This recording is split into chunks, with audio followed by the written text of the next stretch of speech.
update tayo. Pasig River Esplanade. And if I'm not mistaken,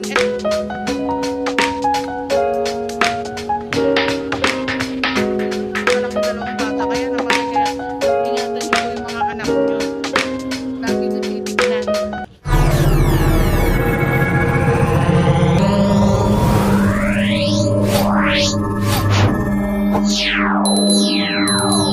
Hello mga kabungsngis, welcome back again to another vlog. Ito po si Busilak's Diary.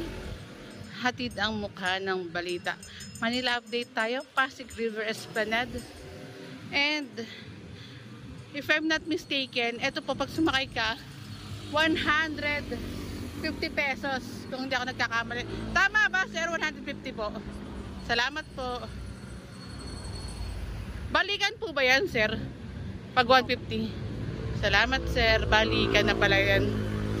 Kanina nag-usap kami ni Ponce. Sabi ko kaya ko, hindi ko pala kayang sumakay sa ganyan. At update natin tong Esplanade. Wala masyadong tao ngayon. Dito po tayo sa may Jones Bridge. Ikot ko lang kayo, napakagandang Jones Bridge. Binondo Intramuros Bridge.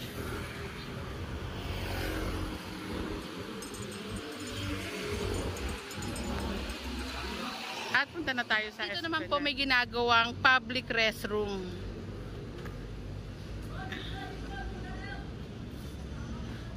Ayan, public restroom.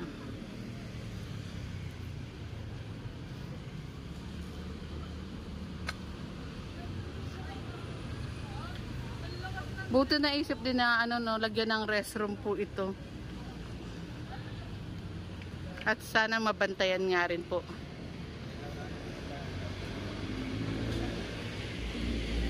Sa kabilang side, ayan, office naman po ito.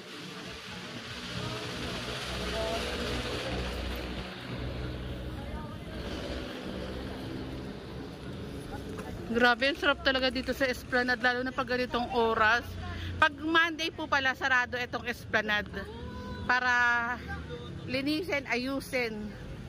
At nandiyan naman po ang ating mga guard para magbantay nga po sa safety ng mga pumupunta dito. Sila Kuya Guard tsaka ang ating mga kapulisan.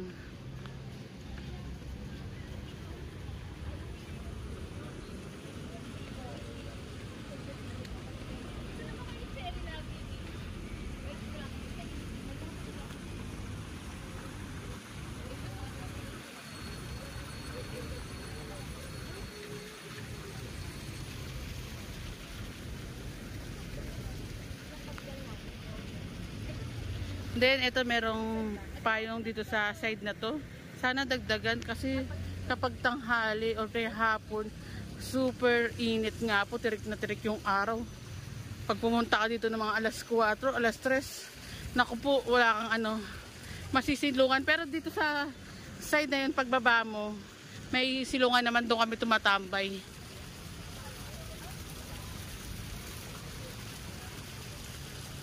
Wala masyadong tao ngayon, no, Pons?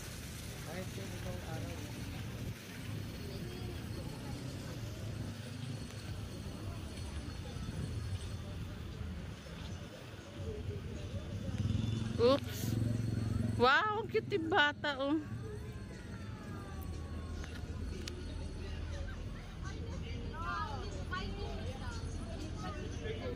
Ito may mga basurahan naman po dito, biodegradable and non-biodegradable. At ito po yung mangyayari kapag yung mga basura mo, hindi mo tinatapon sa tamang basurahan. Kaya sana, be aware din po sa mga pumupunta rin po dito na itapon yung basura sa tamang basurahan din po at yung mga karatig din natin ng mga tao nga rin po. Kasi yung government po natin, ayan, pilit na pinapaganda yung mga lugar, especially sa Maynila. Daming magagandang attraction po dito sa Maynila. Kung papanoorin yung mga upload natin sa araw-araw, mga update natin, ang daming mga bridge na pinapaganda, mga estero na pinapaganda.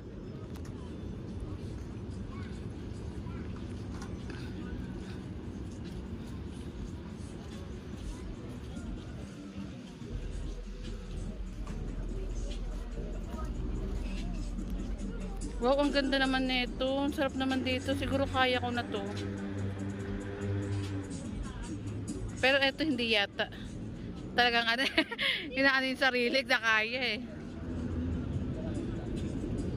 Eto kaya ko na siguro to. Pons, ang ganda oh. No? Hindi pa rin kaya yan. Kaya ko na yan no. Yes. Sige, pag nagka 150 ako, tignan mo. Kaya ko na yan.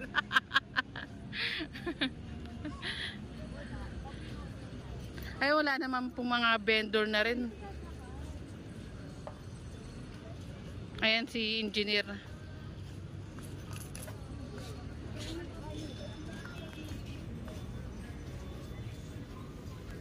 At pakita ko lang rin pala ito. Design po dito. Para hindi na rin po upuan. Kasi usually ginagawang upuan. Hi, engineer. Hello po. Engineer, iba na design niya po ngayon, no, engineer. Para hindi upuan na rin po itong mga ano na to. Ayan si engineer. Bakit naiba, engineer? Upuan kasi ma'am, kaya pinalagyan namin ng delikado po. Opo, delikado. Tsaka yung mga sapatos nga rin po na ano. Kaya hanggang ngayon talagang pilit na pinapaganda, no, engineer. Ayan. Salamat, engineer. Kapag may problema o depekto, inaayos po ng ating mga engineer din po dito. Ayan, no. Kasi ginagawang upuan, kaya ayan, iniba ang design. Tapos pag may sapatos pa na pupukpok pa yung mga ganito po. Para hindi gawing upuan.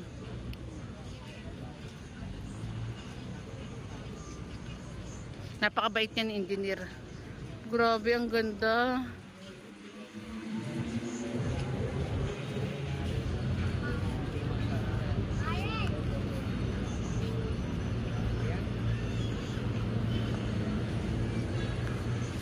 Lakad-lakad lang din tayo.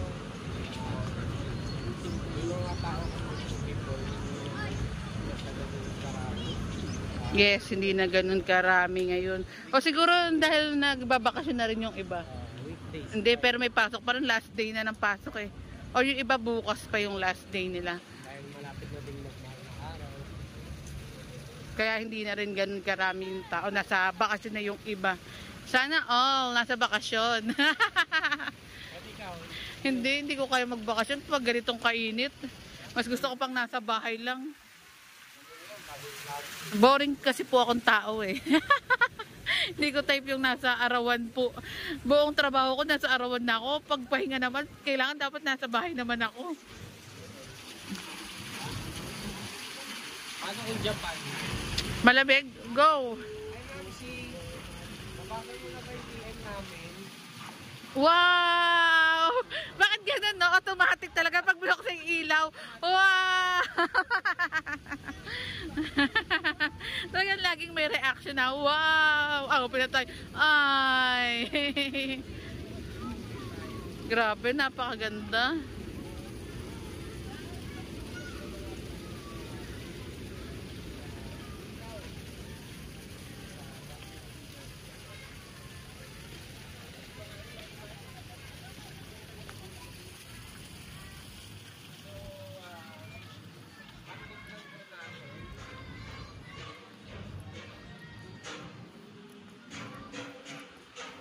Sarap ng hangin.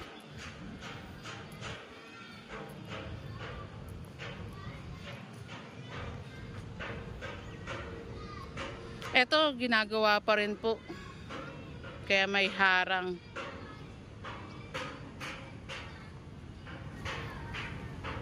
Grabe oh. Ganda oh. Para kang nasa ibang bansa sa ganda po nitong Pasig River Esplanade.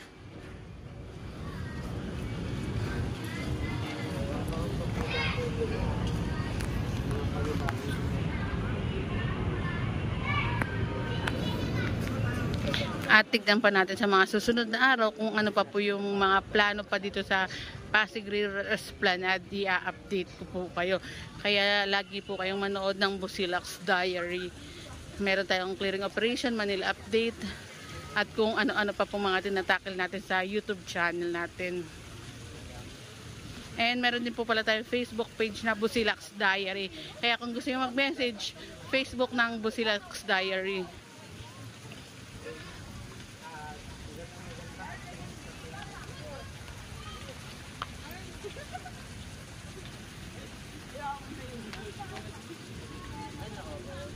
Punta tayo dun sa ano, hindi natin nadaanan.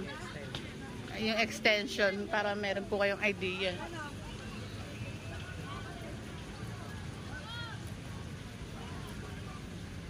Yung kanina yung papunta yung side naman na nakita nyo, ngayon dito naman tayo.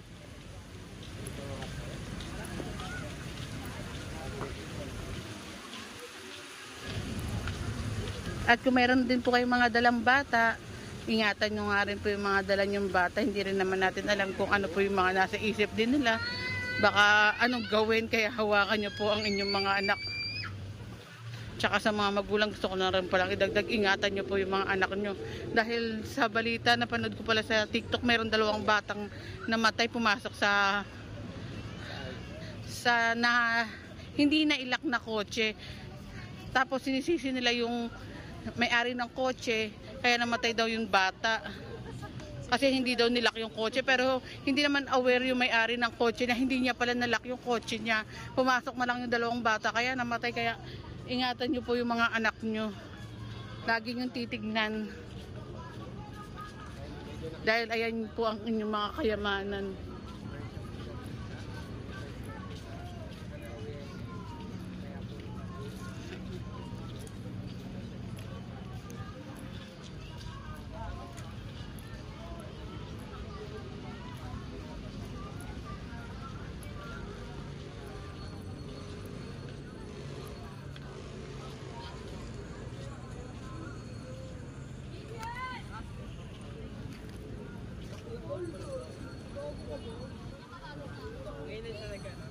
Oh, may mga naka-costume pala dito ah.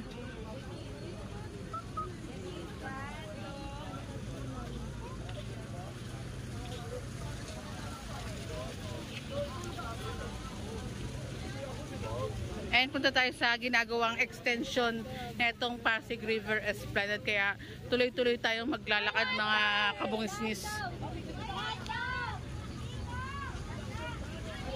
Kapag may mga nagiging problema naman po dito, inaasikaso po agad-agad. Tignan nyo naman itong ano, na naisip din agad ng ating mga gumagawa po dito, ang ating mga engineer na nauupuan. Kaya ginawa ng maayos.